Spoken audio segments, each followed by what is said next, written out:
Tyler, Cameron. As a divorced mom, Susan Jaramillo knows it's her job to get her son and daughter, Tyler and Cameron, ready for what lies ahead. I always tell them, you're my children. God has only given you to me for me to help raise you, to send you back out. But before Susan could show them how to navigate life, she had to overcome years of guilt and shame. I spent almost my whole life hiding. And those closest to me are shocked to hear some of the things that I was doing. Her mother was a hardworking single mom and often did without. But what Susan missed out on most was her father's love. I remember as I grew up always wondering where my father was and who he is. And, I would ask my mom and she would get very upset with me and tell me that it was none of my business.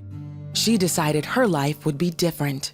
From a young age, I was determined that I was going to be successful and that I was going to make it because I thought money was the answer to success. The white picket fence, the big house, the nice cars, a husband that loves me, and, the 2.5 kids.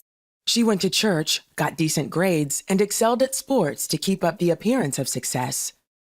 I was just wanting to be embraced and just loved and upheld and told that I was beautiful and told that I was smart and pretty and that I could do anything that I set my mind to.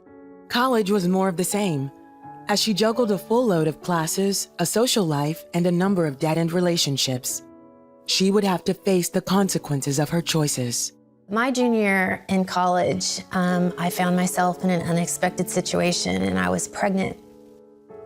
And not knowing who to go to, too scared to go to my church because I was afraid that they would judge me. I was just afraid that I would bring further shame to my family. Susan convinced herself that ending the pregnancy was her only way out. I'm in college. I have my whole life ahead of me. My career's ahead of me. And if I choose to have this child, my life will change. And how am I going to afford the child? And, am I going to get married? Am I going to have to quit school? It wouldn't be as easy as she thought. I think in that time when you're making that decision, when you're in that abortion facility, that I knew what I was doing was wrong. I thought it would be relief, but it actually brought more trauma into my life and turning more to the drugs and the alcohol to soothe the pain and this void. There's a void that I don't know how to explain. After college, Susan found the success she always wanted as a sought-after interior designer. She was also into more toxic behavior. That adage, like you're carrying your luggage. Heavy burdens. Heavy burdens, a broken heart, over and over and over again. Always disappointed in myself, trying to act in public like I had it together. Underneath her pain was a desire to be healed. And even though she had kept one foot in the church over the years, she had all but given up that anything or anyone could help, even God.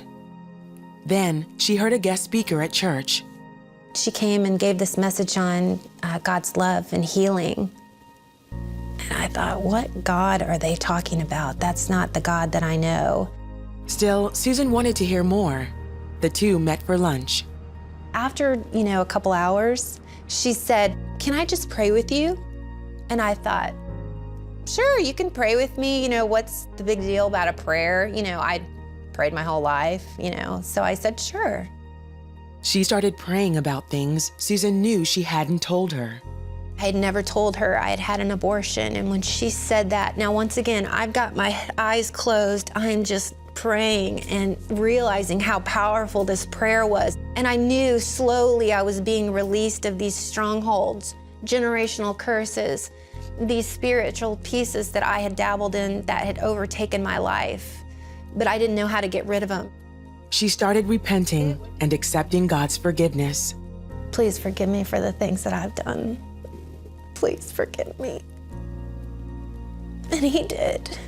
I knew that moment that I had been set free. I felt different. I knew I had been born again. It was such a sweet place to be. I cherish that time. She used to wear that. Do you recognize that, Cameron? Susan admits life hasn't been perfect, but she's grateful that God has blessed her with 2 children. Yes, I fell from grace into the back door of redemption. Lives are transformed through Jesus' blood on the cross. And I'm thankful for that because he, has brought me through this place of transformation. When you lay it all down at the feet of the cross and you say, come and take over my life, he does.